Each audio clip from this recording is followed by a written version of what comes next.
Hello and welcome back. Today I wanted to take a moment to talk about the evolution of the Ripper Black Day Blade. Now, my Ripper Black Day Blade, this one over here, was my original, and this thing gets a lot of comments when I have it out in public. Let me go ahead and reintroduce you here. Red, green, blue, and the real winner, white.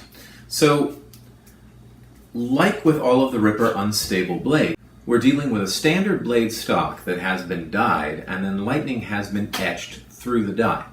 Now the original Ripper blade, black blade, he only offered it in pearl. So that meant that it was diffused with a pearlescent diffusion film. Let me go ahead and show you.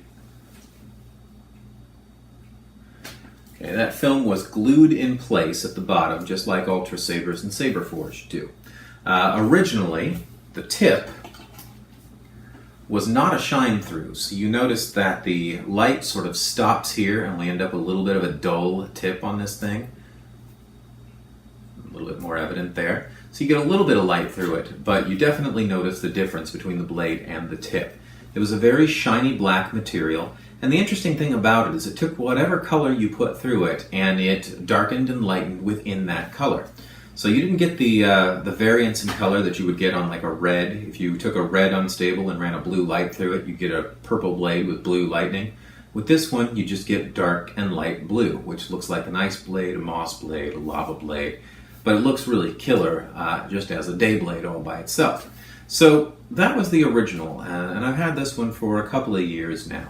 Recently, they sent me a couple others, so I wanted to talk about the evolution. Over time, Ripper they started off with a unstable blade that was undiffused. There was no film in the middle. They used craft glitter, more or less, and they etched the outside of it. Then they started diffusing the insides with the pearl blades, which is what this is. So essentially, second good idea that they came up with.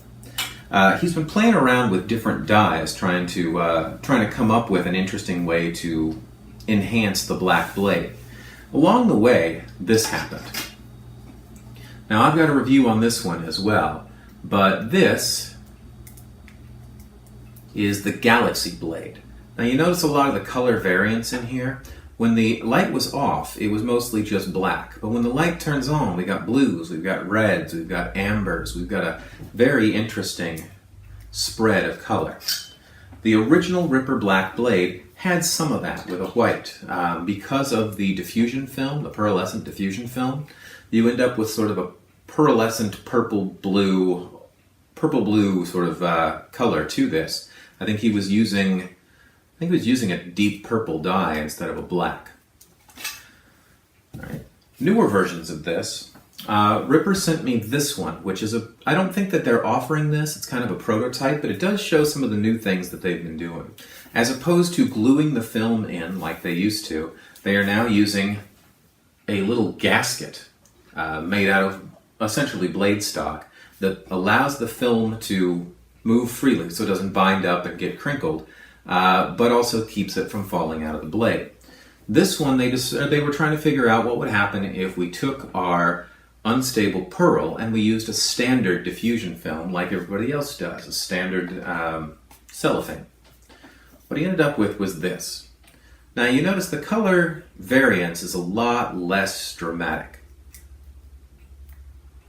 We still get the darker and lighter blue, we still get the darker and lighter red. Let me put white through it here.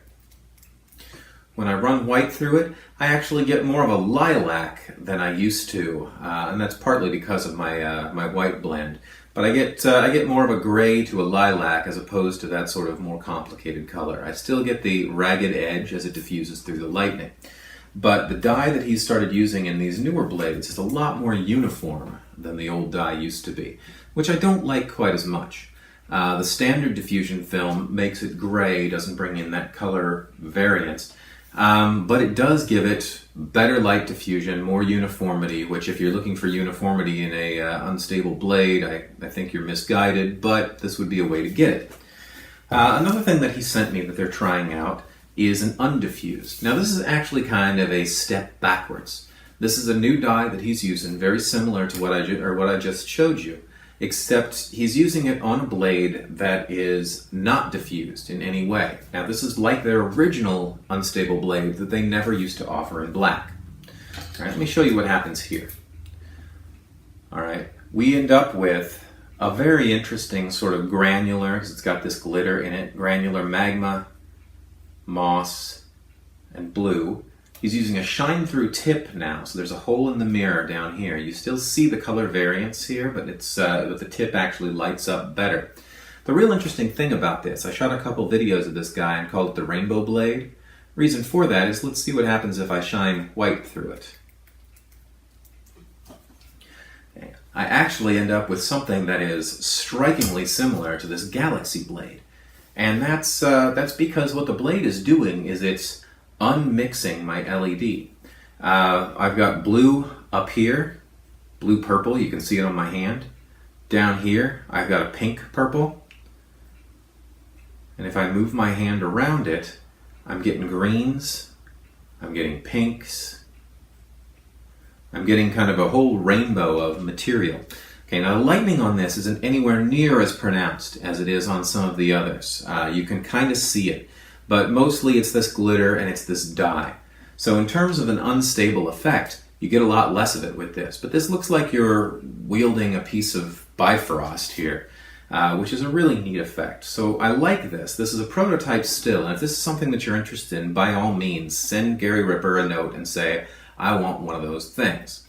The other interesting thing about this blade is that if you've got a mind to, this is the diffusion film from a pearl blade or a pearl saber. If I've got a mind to, just because I like to mess with things that he sends me, I'm going to go ahead and diffuse the blade that he made for the sole purpose of having it be undiffused.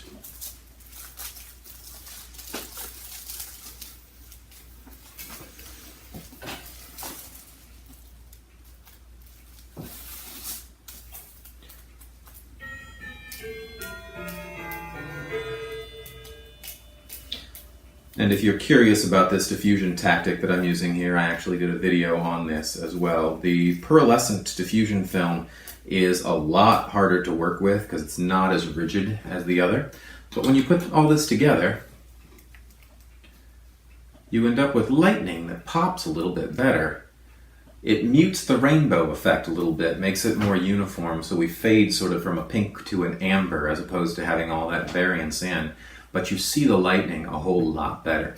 So the new dye that he's using is, I would say it's less organic and it's less shiny than the old dye, but it is a lot more uniform and allows for some interesting effects all on its own. Let me go ahead and give you a close-up of this blade diffused.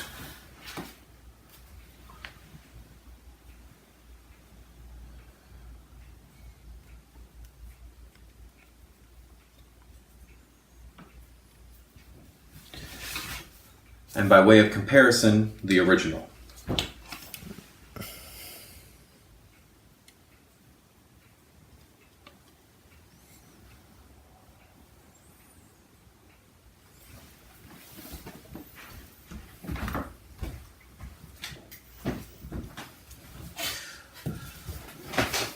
You notice that the lightning is a lot less pronounced, but it does bring in some other interesting things. It brings in some uniformity, and whereas before we had those evident lightning bolts, here we have what look like kind of glass shards or sparkles going up the blade that weren't there before. So I still think that I like the old version better, the old dye better. But this is interesting, and it's neat to see that Gary, unlike a lot of people within in different markets, Gary, even though he's got a good formula to begin with, he keeps messing with it and changing things up to try to see what happens. And sometimes that leads you to a little bit duller of a blade, and sometimes it leads you to a magical piece of rainbow magic, or a rainbow wonderfulness that you can attach to your saber. So if you have liked this video, hopefully it has been of use in showing you some of what the Ripper Black Blade has been through and what it offers then and now. And if it's helped you, then please join me back for more. See you next time.